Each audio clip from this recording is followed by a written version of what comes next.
ए के भन्छ टाइम स्ट्याम्पहरू तिमीले हानेको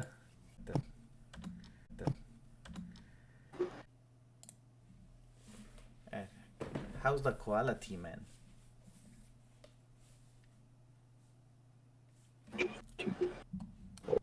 ठिक छ अब त्यो मैले एडिट गर्दाखेरि जुम गर्दा नि क्वालिटी लुज हुँदैन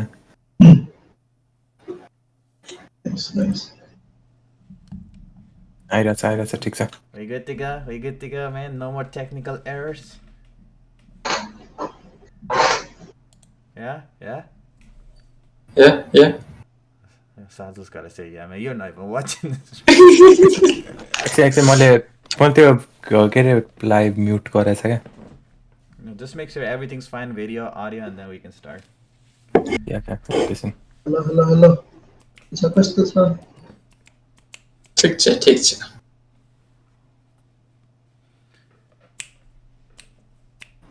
That the new Chelsea, sir? Video look Yes. good. Home? Away? Away. Can't hype.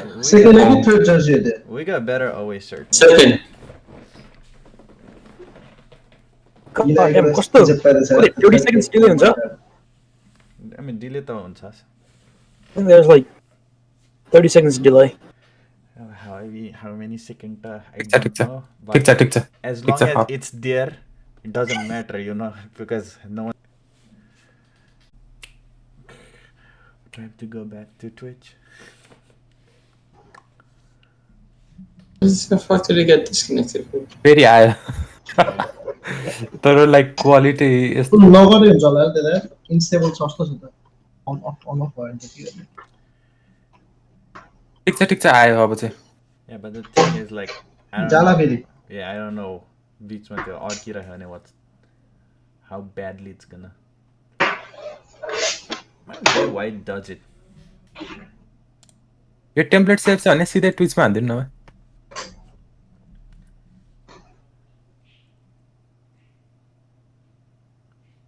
It's fine right now. Hasn't done anything. अहिले चाहिँ चलिरहेछ Exactly.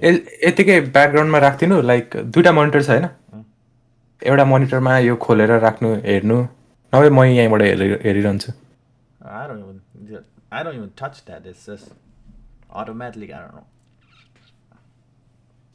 Maybe it just goes idle because you don't touch it. होइन त्यस्तो नहुनुपर्ने के सुन्जेर बेर पुग्यो अर्को room ल लेट्स स्टार्ट ल भयो चलिरहेछ Where's the wood, man? Knock on wood. बियरले नगर्दैन Alright. What is up, guys? Welcome to a brand new episode of Honey Badgers Football Podcast. This is Gameweek 3 of Premier League. We have a bunch of exciting games happen this weekend. Some unexpected results, some expected results, but nonetheless, football as usual. I got the usual panel with me, well, except Ayus who couldn't make it, but we got Deepak here, Sarthak, Sanjay, and Sardu. Welcome. Thank you. So, how Good to be here. Yeah, how you guys feeling about this weekend of football? Exciting as expected, you know? What's going on? Yeah, I think it was a pretty the results were pretty expected except for the United one, I guess. That turned out to be a little unexpected, but overall pretty satisfied with at least how Chelsea's doing. Nice. I mean, you're not top of the table anymore. So I was about to say top of the table, but you're not. After today, somebody else is. That's fine. They can stay there for a while, I guess. Yeah. All right, let's jump right into it, right? So the first game of the weekend was Liverpool-Burnley. Nothing unusual. The Reds winning comfortably. 2-0. Yep. Home advantage, crowd. Mo Salah's goal was given offside, but Sadio Mane and Diego Jota again scoring. So, yeah, Deepak, can Liverpool turn Anfield into a fortress this here again because last year was a disaster, but the crowd's back, and you know how much advantage the crowd gives to the Liverpool team. So can they turn Anfield into a fortress again? Absolutely. That the crowd at 12:30, the lunch crowd, they were so amazing. It's like I don't know, like when you listen to it. I mean, it's been a while. Are you saying they were hungry for it? Yeah, well, they were hungry as well as they were well fed because they were cheering. But when you listen to it, like I was shivering. There was shivers down my spine because it's been a while since we have heard that, and I think last season we missed that crowd a lot, especially home games. Mm-hmm. And no, the crowd played a lot, but no, I think with the crowd being there, we can absolutely turn that into a fortress again.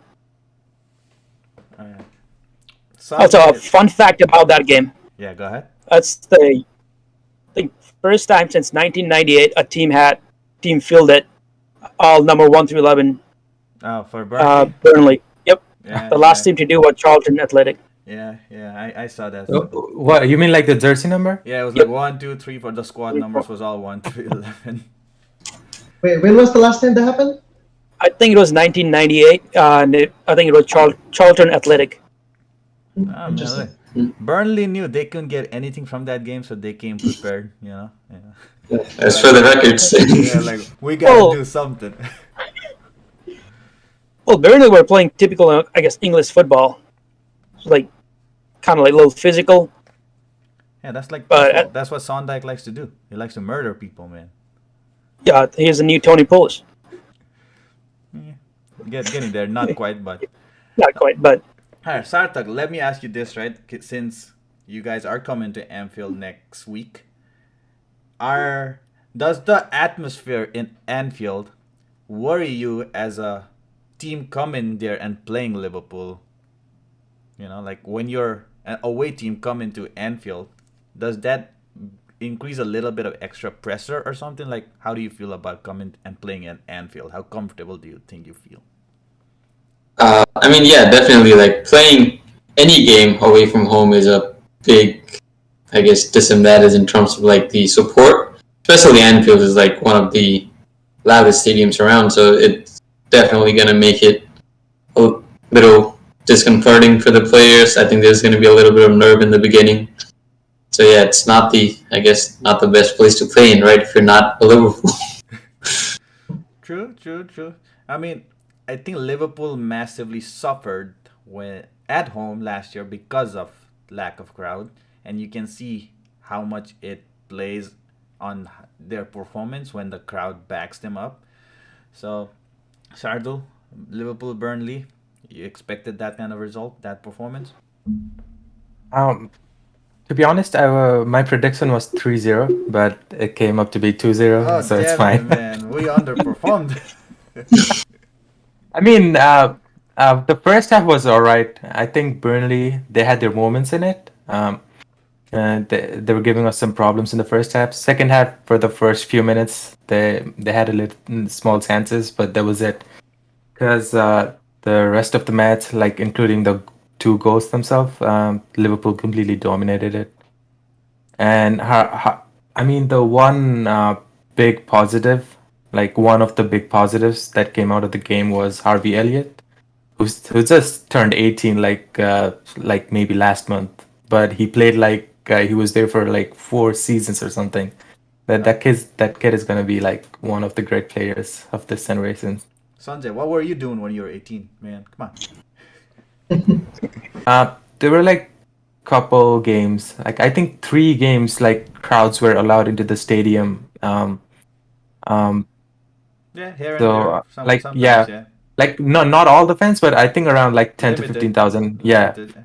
And in all 3 of those games, you could see like Liverpool, they had different energy in the team. And I think all 3 of those games, I think it was against Spurs, Leicester, and I think it was against Wolves. I think they won all the games like quite comfortably. Yeah, last season definitely tarnished the name of Anfield, especially that Yeah, the back-to-back 6 game defeats. losing run. Yeah. So, yeah, I mean, I do believe the home advantage always plays, especially with the crowd backing the team up. And even Klopp comes out and says, like, did they miss the fans? Any stadium? Because last year, I don't think home and away really mattered.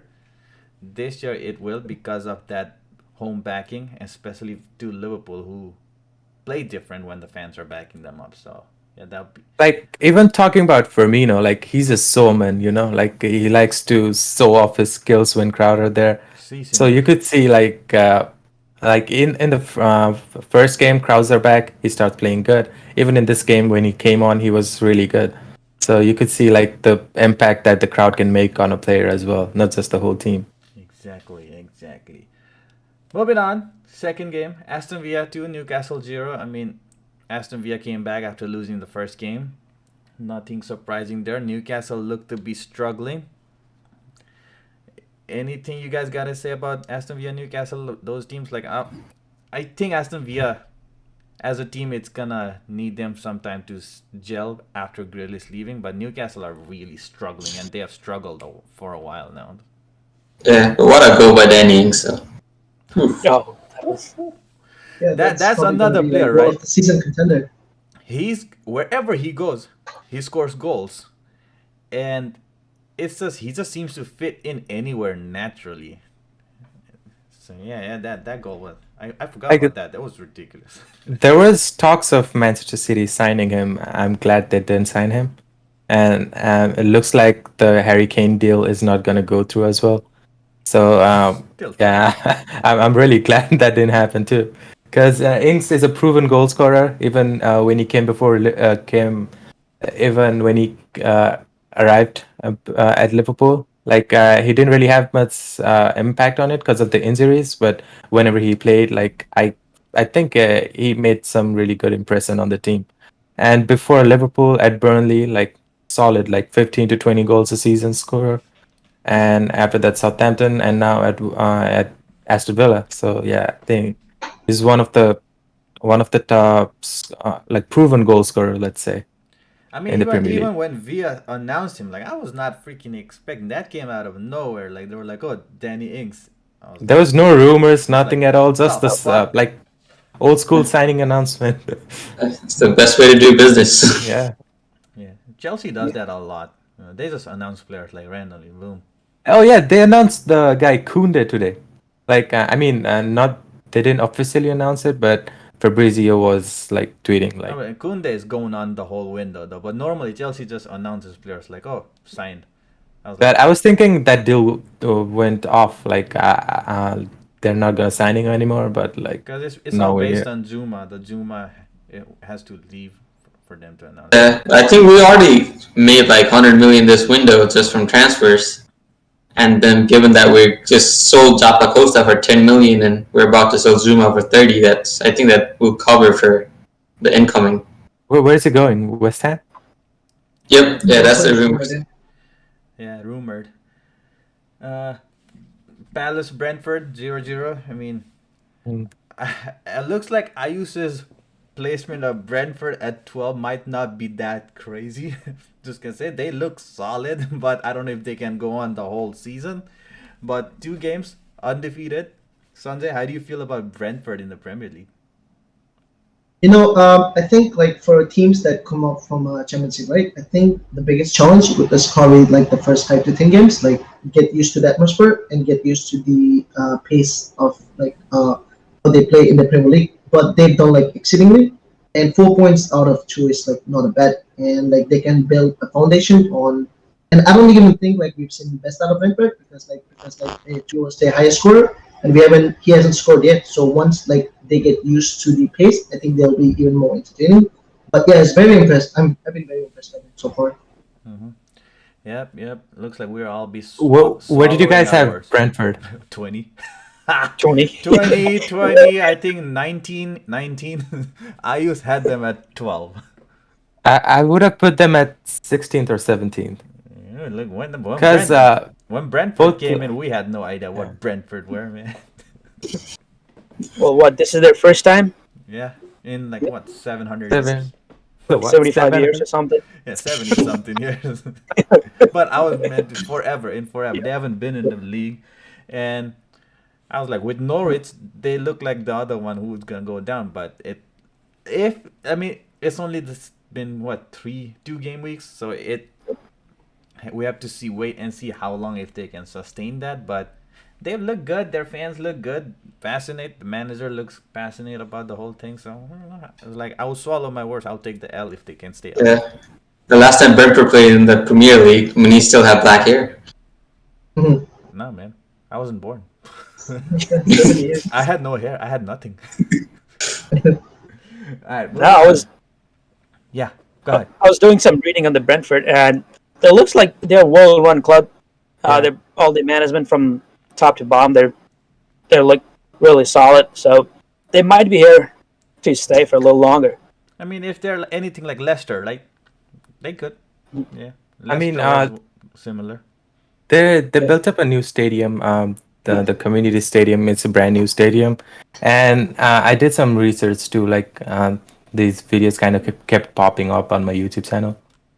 So they are like a data-driven club. Like everything they do, there's like a data to back it up. So I think the new model, like the futuristic model, I think it's gonna help them survive in the Premier League for some seasons. Yeah. That's why if I had to predict it before the season started, I placed them around 16th or 17th. Oh man, Liverpool boys doing their homework. Learn something. As long as they're not like Norwich, like I don't like these yo-yo clubs. Like they come back up, have no intention of staying there. If you're Norwich, right? You know you're never gonna win the Premier League, but you gotta be in the record book somehow, right? They're the most relegated and promoted team, so why not? There you go, one for the history books, I guess. Talking about promoted team, Leeds 2, Everton 2. So this is my question to you guys. Like Leeds game last year surprised everybody.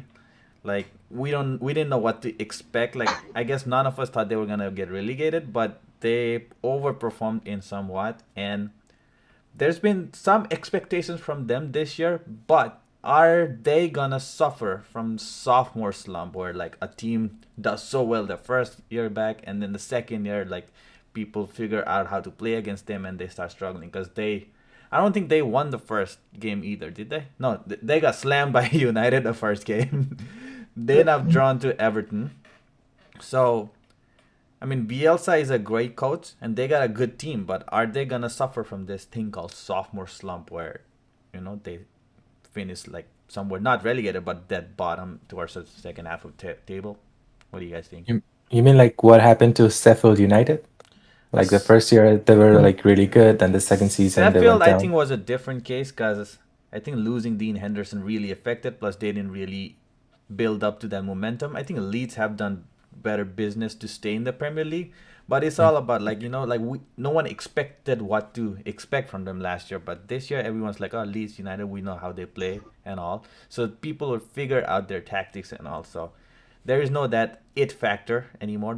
So I'm just wondering if they're gonna struggle this season, basically. I don't know, I think from my perspective, they're going to be the same as last year because everybody knew like they were exciting because they ran more than anyone else and they were not scared, didn't stay back. Defending wasn't their first priority, and I think that's just the way they started this season too. Like they are trying to go all out attack whenever they can. And I think they might be a little better than last year because I think with the fans back in the stadium and the Leeds fans aren't a joke either, so I think that might help them. Yeah, didn't they like fight with United fans last week? Like they were punching each other in the streets, man. Yeah. Yeah, I saw some video. There was some like scuffle outside the stadium. I don't know the full story, but yeah. Good old Leeds. Yep. Good old Leeds and United. That's a rivalry that's been going on for a long time. So Sanjay, as a United fan, like how do you feel about Leeds this season? I think someone mentioned this last week or the week before. They only have plan A, right? Like Santa said, they can outrun anyone. There's no doubt about that. But I think they really lack discipline. Like we've seen like so many videos where all like the fullbacks and even the center back is like bombing forward, and then like if it comes true, right? Like they have like more men and they outnumber the opposition, but if they lose the ball, they leave they don't leave the back row protected. So I think if they can find a right balance where they can like find the right moments to attack and right moments to just calm down, right? Stay back, put like some players back. I think if they can find the balance, I think they'll be a really good team. But I think it's too early to say. But honestly, I'm not sure. Let's see how they do. I guess. Plus, But I think they'll be like kind of like same as last year. I think Prince Bamford signed a new deal, so he's staying there. He's got to start scoring goals for them. He hasn't yet, but last year he was monumental for their success. So he's got to start hitting the goals soon. I think they'll eventually find form. It's just like they just came up against two very good teams in United and Everton. Because Everton, One very good team. I mean, Rafa Benitez, he's a good manager. He can get a lot out of the team. So Once a good I'd say,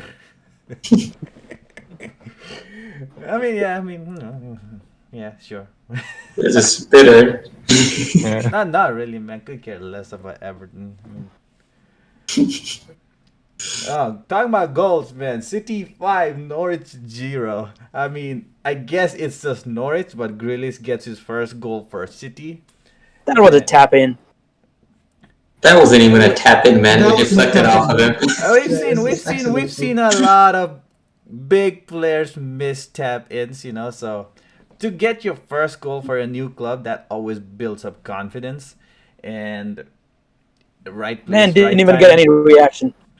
Yeah. But 5 goals against Norwich, I guess.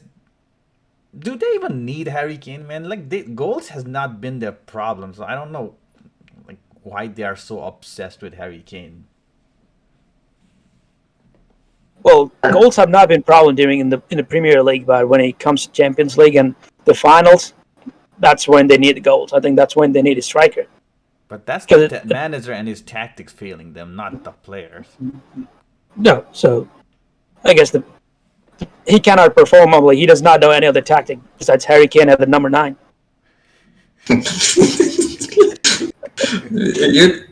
But no, I don't know. Like they were playing Norwich, so let's not be like they're gonna get goals. That's Like, what I said. It I- was Norwich, but still, 5 goals is still 5 goals. I mean, I don't know what's wrong with Norwich. Like, I think they're intentionally trying to be relegated because the way they play, like with their goalkeepers, like just passing the ball around like they're some sort of Barcelona in their prime. They're just playing from the back, but they don't have a player to actually play. So it's just looked awful, man. I don't know the way they play. It's just careless. I mean, even the Premier League doesn't want them staying there with the fixture lineup they provided them. So, You kind of feel sorry for them at one point. Like they start off with Liverpool City. I think they play Leicester next, then Arsenal, then and the list goes on. Like where are they gonna gain some points? Like not even like 3 points. So where are they gonna have is 1 point? You Arsenal. just gotta feel sorry for them. Yeah, but you just have to look at the way they play, right? They're not defending. They're just playing from the back, which they can't do against these good teams, and they have no plan B. It's like they're like Leeds, but just worse because they don't have the quality to back it up. Yeah, but yeah, City definitely came back from that loss against Tottenham, and I mean, it's still Man City. They're still the favorites to win the title. I mean, they're still the defending champions, and the transfer window is still open. Harry Kane could still happen. Don't know, but Sanjay, Gary Neville came out and said United has to go and do anything to sign Harry Kane. How do you feel about that? I wish, but we don't have the money. We just don't have the money. We already spent on Sancho and Ron over like 100 million, and we haven't sold a single player. I think we loaned out almost like 9 or 10 players, but we still haven't managed to sell a single team from our first team. I think Lingard is probably gonna be the one who might still leave to West Ham. But to answer your question, yeah, I mean, we just don't have the money. if they're going for Juma, Lingard's not gonna happen. So Yeah, that's true. Then that like even points more towards like there's no more money to spend. that just means Ole is gonna bring another player before Van de Beek. I'm gonna be probably controversial. I think like Greenwood is gonna be better player in the long term than like Harry Kane. So I think investing in Greenwood right now would be a better move for United. What? Yes, Star boy. He's a star yes. boy. What? He's our star boy. People Like two. people are saying Harry Kane's gonna break Alan Shearer's record, man. Come on. I mean, he has 2 goals in 2 games. What more can you ask from him, man? Yeah, he's only like 22. He can score like all kind He's of goals. already so, 22. But yeah, it's too early to say he's gonna be better than Harry Kane, though. I think he's really composed for a young player. Yeah, And his finishing, like, he can score like I mean, left foot, right In foot. an age where 18 to 20-year-olds are already playing first team, 22 is not a young player anymore, man. They're Oh, he's 20. 20. He's like either 19 or 20. he's not 22. Yeah, it's 20. Don't know, man. I don't follow the kid. I But thought you said 22, not like about 22.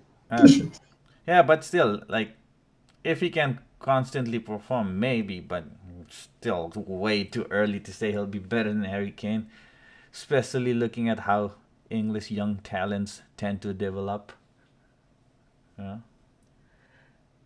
Brighton, Watford, 2-0. Yeah. I mean, we all had Watford to be relegated, so we're not surprised Watford lost. And No surprises there. yeah, Southampton, Man United. Surprise is there. Bruno gave Big me one. 1 point. Hey, he was my captain, man. Yeah, he got a yellow card for arguing with the referee, which I understand because that goal should not have stood, man. That was a foul in the build-up. But That was not a foul. That was a foul, man. That was a foul. He was stood there. The ball was in front of him. He came from the back.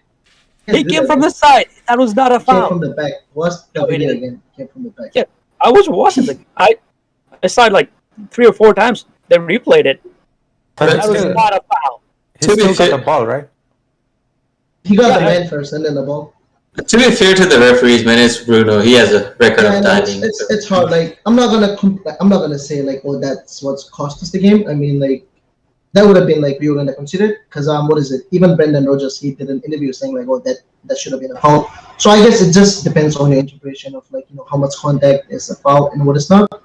But even after they stole the ball, the goal was still deflected. So I guess that was another reason why you consider that goal. But we didn't do enough in that game to get the 3 points. So I guess a draw is a fair result. But I think De Gea saved that game for United because Adam Armstrong, the new signing, he had a couple of really good chances and De Gea saved them both. Yeah, he saved the 1-on-1 too, actually. Yeah. Sanjay has actually Southampton relegated. So is this considered 2 points lost for United? Yeah, definitely. But I'm not gonna go and discredit Southampton because like they played really well. Their 2 center forwards gave us a lot of trouble. I was pissed because Ole didn't start Varane. I thought like, oh, since Lindelof is like still questionable, right, in terms of like defensibility, and everyone knows Southampton is gonna play 2 forwards. So I was hoping that he was gonna play Varane just so he can like provide some kind of stability with like next to Maguire. But yeah, that was another reason. But main reason why we lost that game was midfield. Fred and Matic, those 2 were horrible.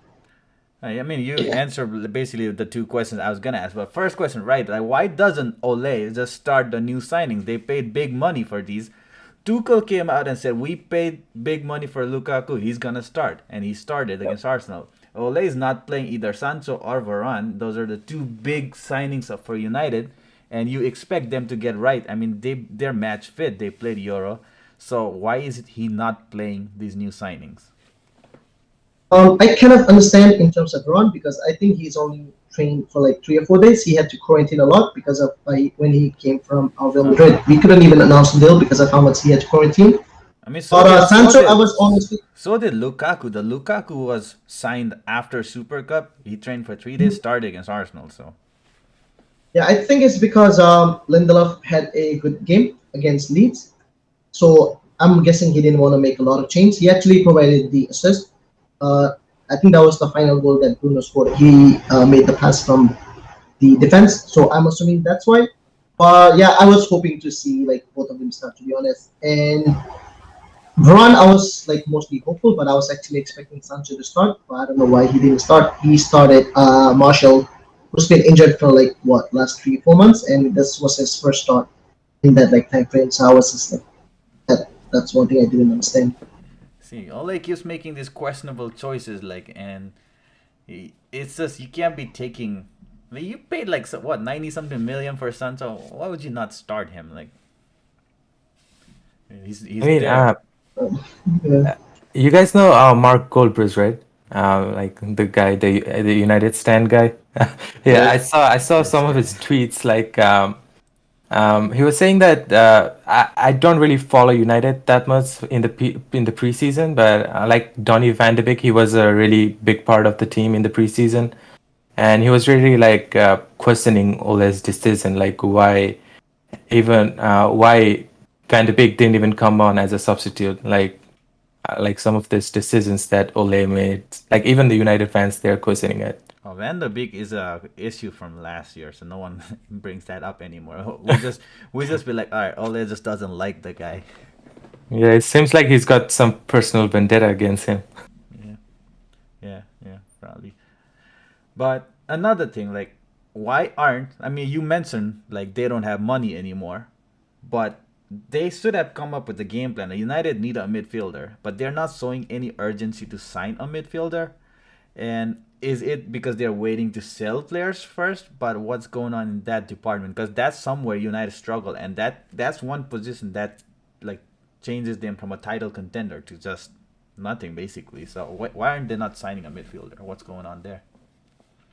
Very good point. And honestly, I haven't got a clue. Because, like, if you asked last season, right, I think two positions that we need to fill for sure was a defender and a midfielder. I think Sancho, just because they've been negotiating for like almost like 2 years, so they just wanted to get that deal. And defender, I think, was our number one concern. So I'm glad we got ahead and bought Run. But as for the midfielder, I'm not sure.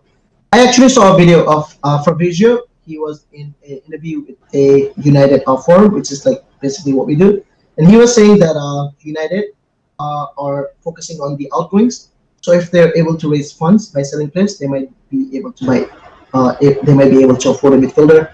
And two names that keeps being thrown around is Kamavinga and Ruben Neves.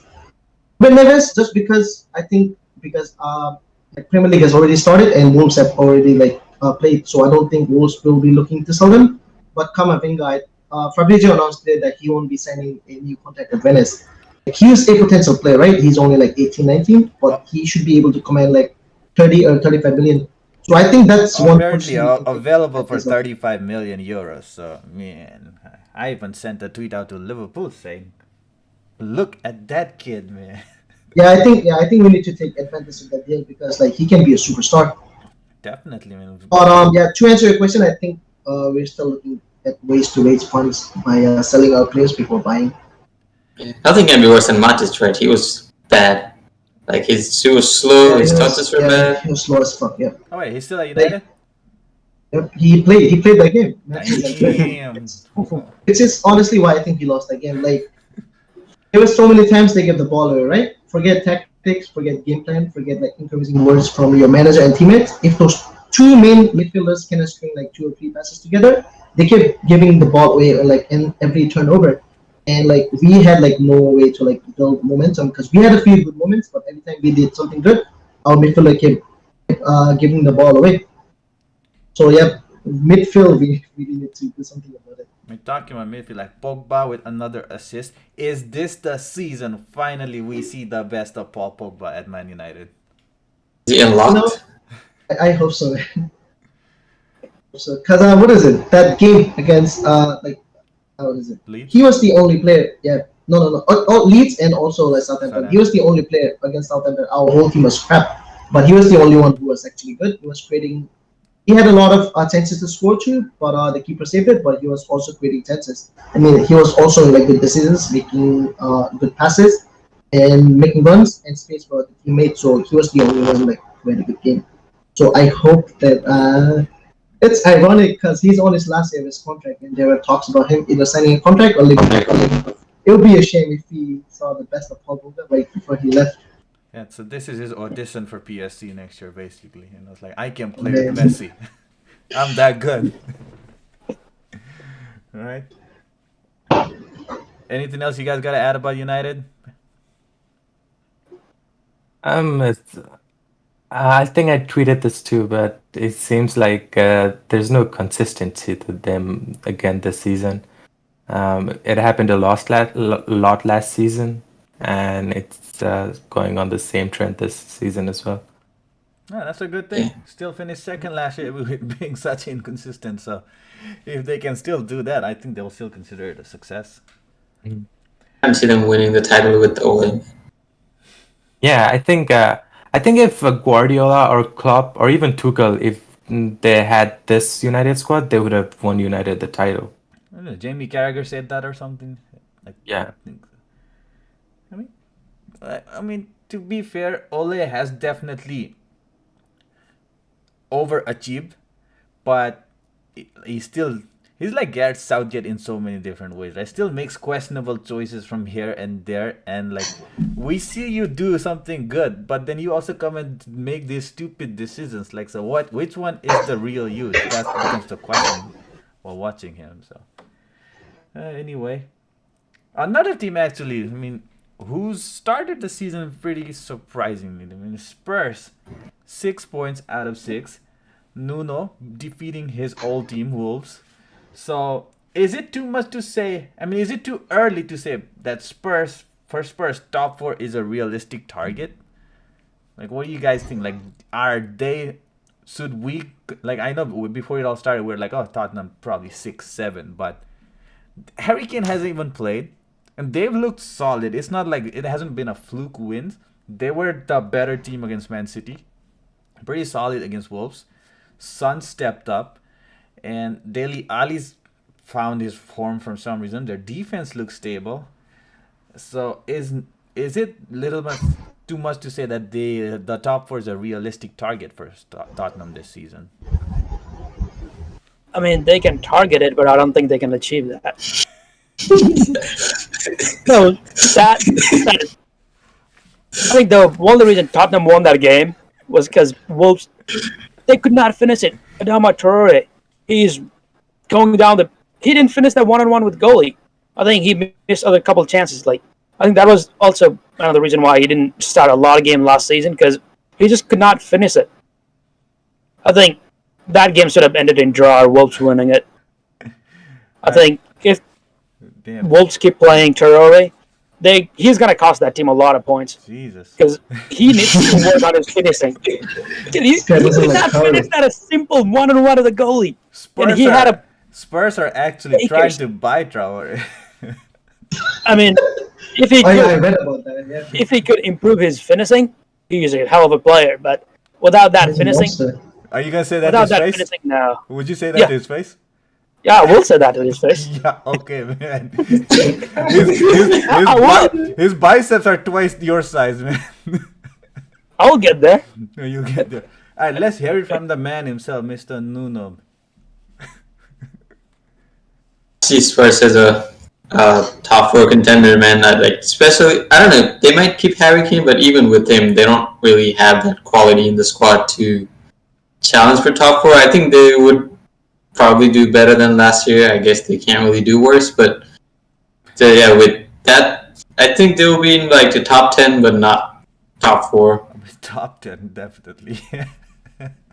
Yeah, like same. I don't think they'll be in top four, even with and without Harry Kane. I like you look at the team, Harry Kane and Son. Besides those two, I don't see anyone. I know you mentioned that Dele Alli has been playing well, but it's only like 2 games. And besides those two, I don't see any standout performer in the team. I could be wrong, but personally, I think they will finish outside top four. Sirs Steve Borrowing, Bergwijn, Borrowing, he's been playing real good. yeah, actually, yeah, he's been decent. No, they got players who are stepping up, performing. It's like they don't have a star standout player besides Harry Kane and Heung-min Son, but as a team, like I think they're playing better than since Pochettino's left.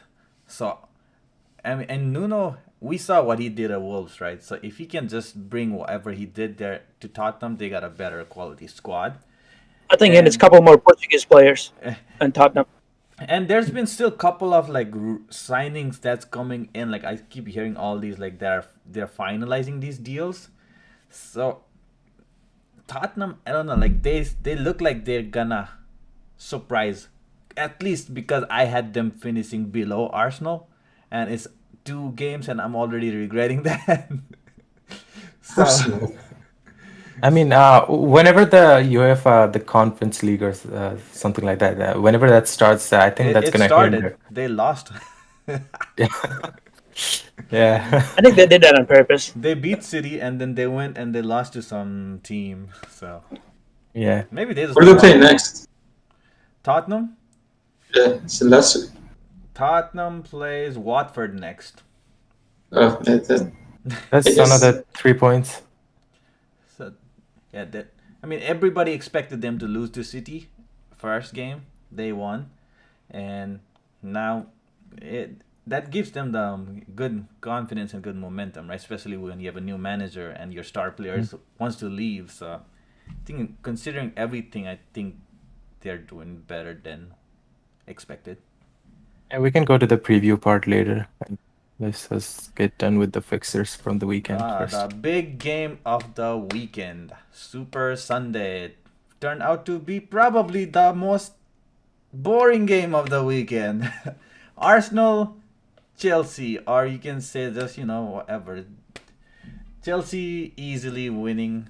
I mean, there was no fight, no spirit, no nothing in that Arsenal team. Chelsea, Chelsea did not even need to play at their best, and I don't think they played at their best. They looked pretty No. okay, Yeah. and that was still more than enough to beat Arsenal. So yeah, let's talk about that game. Like Lukaku starts, scores a goal, looked threatening throughout the game, was giving poor children of Arsenal. I don't even know who their defenders were. There was like Ben White was Pablo out. Mari. Ben White was out. Apparently got COVID or something. So talk about the luck. Spend 50 million on a defender. He goes out after a week. And so they had some random kids playing center backs, and Lukaku destroyed them. So is it too early to say, but Lukaku for Golden Boot?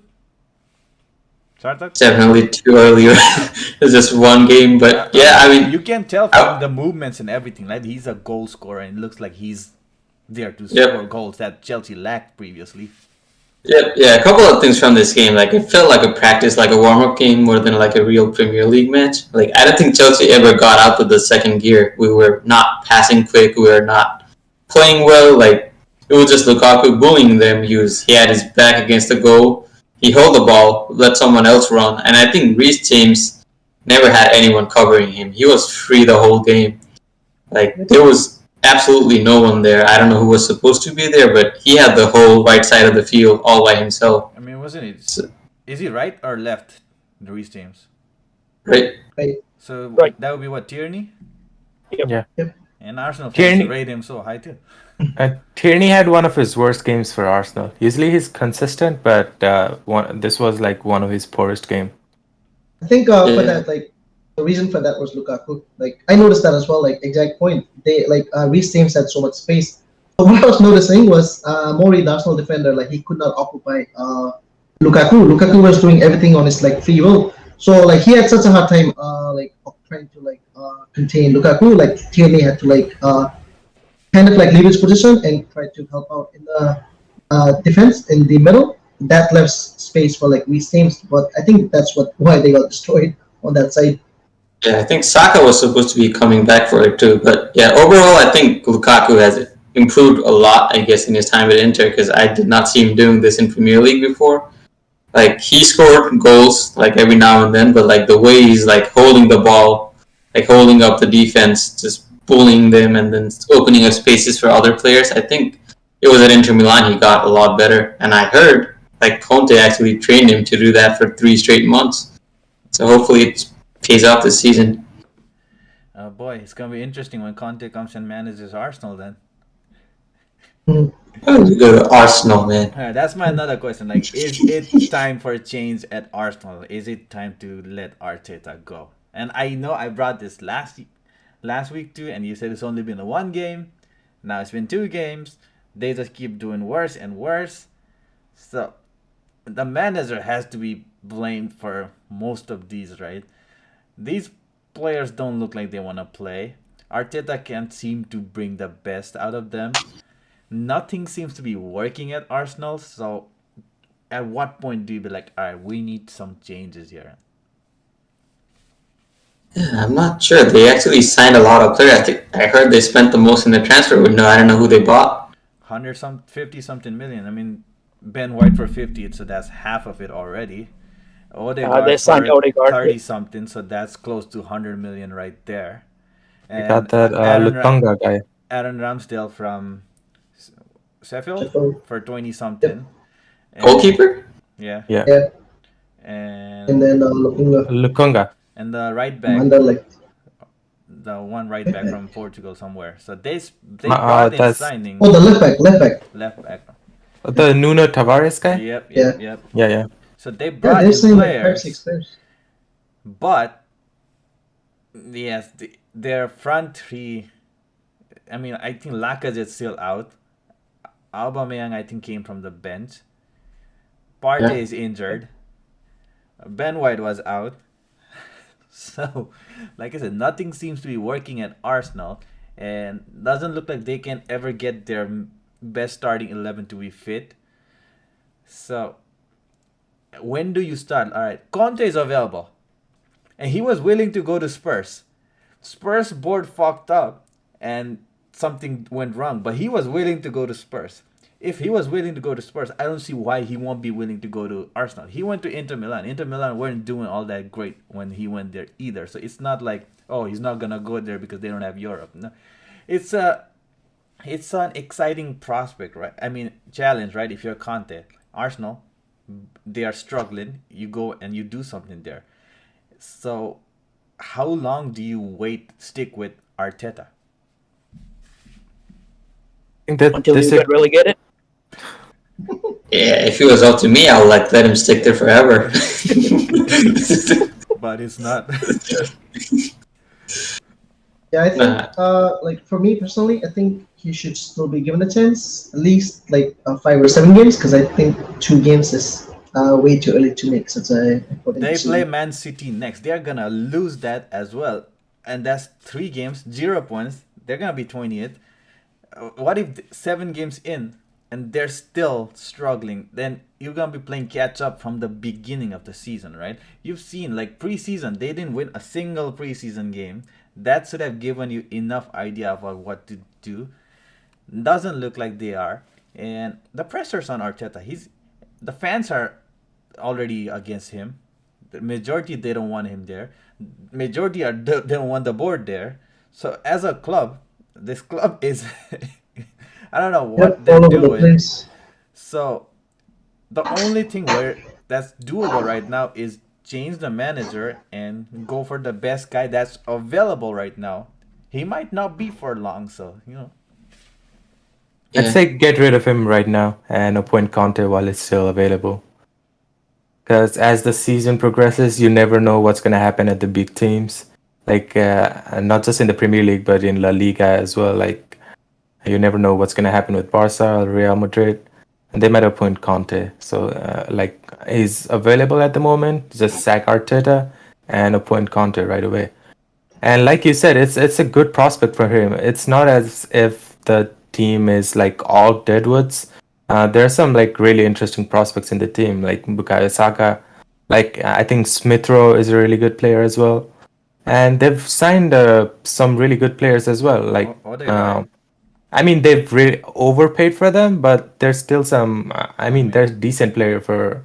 I mean, when you're not in Europe, you gotta pay extra. I mean, Yeah, when Klopp came to Liverpool, Liverpool weren't doing all that great either. I mean, yes, Brendan Rodgers had that title campaign, but that was all Luis Suarez. And Luis Suarez. Yeah, after that, we really struggled. So, at right time, because Brendan Rodgers took us finished second. If we were like, oh, let's stick with him, like at that time, the board was like, nope, there's this man available. He's the best chance to take this club forward. So they sacked Rodgers, got in Klopp, changed Liverpool's entire like foundation and everything, right? Brought every trophy that they wanted. Conte is that level of coach, and Sartre, you would agree. He's done that with Chelsea. He Yeah, went I there, think done that with Juventus in the past, with Inter Milan recently. So I feel like Conte, like if I was in the United board, I would probably sack Ole Gunnar and like bring in Conte right now. But Arsenal, I'm like because I think Conte with this United team will walk this league. But I think like Arsenal, they will still have a chance to finish top four with Conte. But yeah, let's see. I hope he doesn't go there because I think yeah, like Arsenal board, like I know like they're not the best, but I think they've spent quite a lot in the past few transfer windows, right? I think they paid a lot for like that Pepe guy with 70 shit. something, 50 something for Partey. I mean, And Oba, Laka, they're all big signings. yeah, so they should be doing better than what they're doing right now. I mean, they got Pep's ball boy and made him a manager, so I don't know what they were expecting, but I will hope he stays there for a long time. Don't you want some Let them suffer. competition, man? That game, literally, man, it was depressing to watch. I was like, ugh, Jesus Christ. Yeah, it was a warm up. I mean, we could have given them a penalty. It would have been a 2-1. Would have looked better. I think they deserved the penalty, to be honest. I thought that was one obvious penalty when Reece James brought, I don't know, someone down. but Saka. Saka, yeah. it was not given. So I don't know. I thought that was a clear penalty. I think the referee was in a warm up phase too. Like, I thought once it goes to VAR, right? Surely there's an overrule it because James is on the wrong side and he gets a touch. So I thought that would have been a penalty. Yeah. Like, But they would have won regardless. So yeah. Yeah, I think like with VAR they only like overruled if it's like clear like all this, yeah. ever. Like with, but this was still Apparently, this season, they changed the clear and obvious thing to like, what consequence would it make, like create for the player, something like that. I was hearing it in commentary of one of the games. They make rules as they go on just to fit the agenda, man. yeah. I don't know why they're making so many changes. Because there's controversy and they want to just, like, oh, we're working on fixing it. And like, nope. I think I personally like this season a little better because I think it like lets the game flow a little bit more. Because I think last season every time like Bruno went down or any other player went down, it was a free kick. Like player would rather go down than stay up on their feet and continue the game. And not just Bruno, like any player, like a lot of players in Chelsea too. I think Marcus Alonso does that a lot. But it's just like this season, I think players would be more like eager to stay on their feet rather than go down when they can. I mean, not when they're like getting tackled like So left and right. But so you're saying we're not gonna get penalties after the final whistle's blown this year? yes,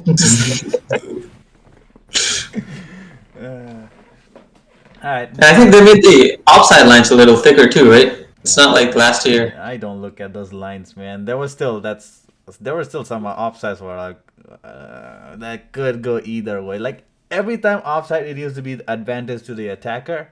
Now I don't know who gets the advantage anymore. So And now it's actual offsides, right? Since there's no advantage.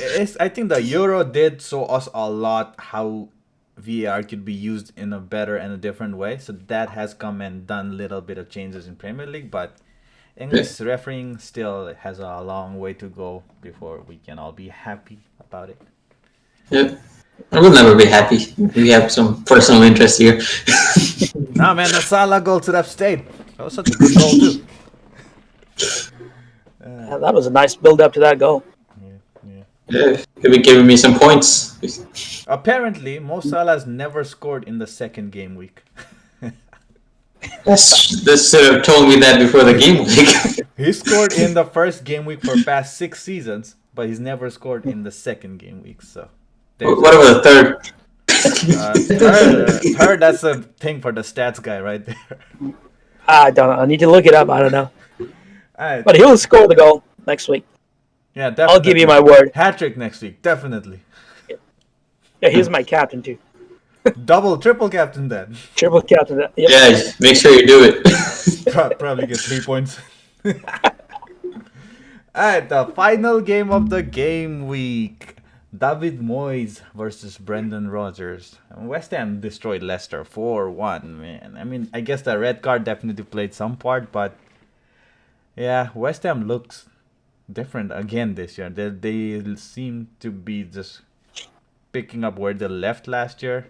Top of the table right now, comfortably, 6 points. Antonio, on fire, bringing everybody's fantasy points, giving them win for no reason. Got me the big L. Safely today. But yeah, David Moyes, I mean, he struggled at United. He never managed to get Everton to all that, but he seems to be enjoying at West Ham now, you know? So, what do you guys think about West Ham all of a sudden? Like, I think, yeah, we all thought maybe Jesse Lingard, but no, they just seems to be enjoying playing football, and they're doing great. So, how do you feel about West Ham and David Moyes? Well, they won't win the league. I'll bet on that. But yeah, I think they play pretty good. I don't think they're expecting either.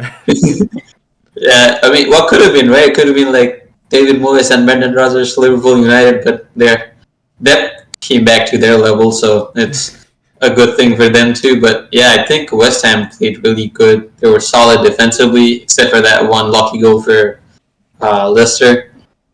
And their offense, this Antonio guy, he kind of plays like Lukaku. He's like, he uses his body to seal and then create chances. I think his assist was really good too. He was really not selfish. He had only goalie to beat, but he still passed it to a guy in a better position.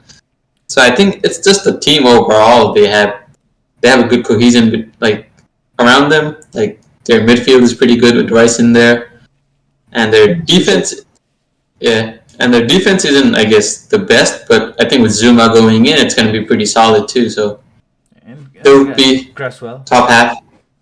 Oh yeah, the fantasy guy, man. He's always getting me points, except for today. Yeah, I lost that clean sheet. Apparently, Antonio became West Ham's all-time leading goal scorer after today. Premier League, Premier League, yeah. And like it seems like the signings that West Ham have made, like recently, over the last 2 years, they've been paying off. Even Said Benrahma, who they signed last season, has come off really good as of right now. Because even in the last game, he had an assist and a goal. In this game as well, he had a goal and an assist again. And like remember how like they had Dimitri Payet like a few seasons ago, and that was like the peak of West Ham. I think they don't miss him anymore. I think this is like I a don't new. think they missed him for a while, man. I think he left that. But like there was a time when That was West like- Ham were It was like not even all that. He wasn't there for that long either. couple seasons. Yeah, but I think that he just wanted to leave. I think they left on pretty bad terms too.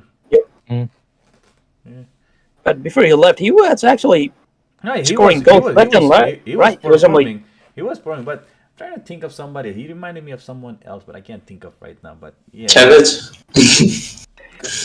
I mean, I saw Tevez was wearing United shirt recently. So. Yeah, I don't know what That isn't cocaine, man. You're all right. Who knows, man? But yeah, alright, let's just dig right into. I got this thing called Player Spotlight where we look at one player every week. I had Antonio as a player for this week because he became West Ham's leading goal scorer for Premier League. And just looking at some of it, right? Like he's 31 years old, so and he's been playing for like Premier League, Champions League throughout. West Ham signed him from Nottingham Forest for 7 million, and just recently, it's not like he wasn't always a forward. Like they just gave him number 9, I think.